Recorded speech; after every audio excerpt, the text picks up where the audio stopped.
വിശുദ്ധ ലൂക്കായുടെ സുവിശേഷം 15-ാം അധ്യായം 11 മുതൽ 24 വരെയുള്ള തിരുവചനങ്ങൾ.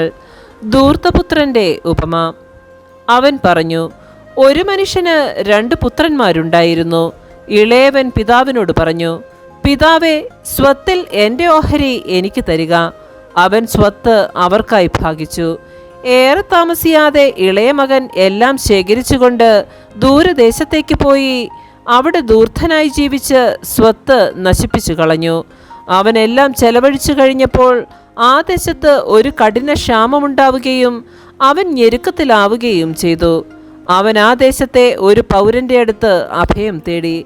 അയാൾ അവനെ പന്നികളെ മേയ്ക്കാൻ വയലിലേക്ക് അയച്ചു. പന്നി തിന്നിരുന്ന തവിടെങ്കിലും കൊണ്ട് വയറു നിറയ്ക്കാൻ അവൻ ആശിച്ചു. പക്ഷെ ആരും അവന് കൊടുത്തില്ല. അപ്പോൾ അവന് സുബോധമുണ്ടായി. അവൻ പറഞ്ഞു, എൻ്റെ പിതാവിൻ്റെ എത്രയോ ദാസന്മാർ സുഭിക്ഷമായി ഭക്ഷണം കഴിക്കുന്നു, ഞാനോ ഇവിടെ വിശന്നു മരിക്കുന്നു. ഞാൻ എഴുന്നേറ്റ് എൻ്റെ പിതാവിൻ്റെ അടുത്തേക്ക് പോകും. ഞാൻ അവനോട് പറയും, പിതാവേ, സ്വർഗത്തിനെതിരായും നിന്റെ മുൻപിലും ഞാൻ പാപം ചെയ്തു. നിന്റെ പുത്രനെന്ന് വിളിക്കപ്പെടാൻ ഞാനിനി യോഗ്യനല്ല. നിന്റെ ദാസരിൽ ഒരുവനായി എന്നെ സ്വീകരിക്കണമേ. അവൻ എഴുന്നേറ്റ് പിതാവിൻ്റെ അടുത്തേക്ക് ചെന്നു. ദൂരെ വെച്ച് തന്നെ പിതാവ് അവനെ കണ്ടു. അവൻ മനസ്സലിഞ്ഞ് ഓടിച്ചെന്ന് അവനെ കെട്ടിപ്പിടിച്ച് ചുംബിച്ചു. മകൻ പറഞ്ഞു, പിതാവേ, സ്വർഗത്തിനെതിരായും നിന്റെ മുൻപിലും ഞാൻ പാപം ചെയ്തു. നിന്റെ പുത്രനെന്ന് വിളിക്കപ്പെടാൻ ഞാൻ ഇനി യോഗ്യനല്ല.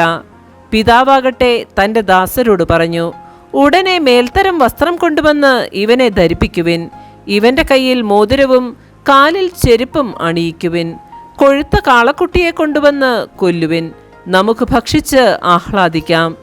എൻ്റെ ഈ മകൻ മൃതനായിരുന്നു, അവനിതാ വീണ്ടും ജീവിക്കുന്നു. അവൻ നഷ്ടപ്പെട്ടിരുന്നു, ഇപ്പോൾ വീണ്ടും കിട്ടിയിരിക്കുന്നു.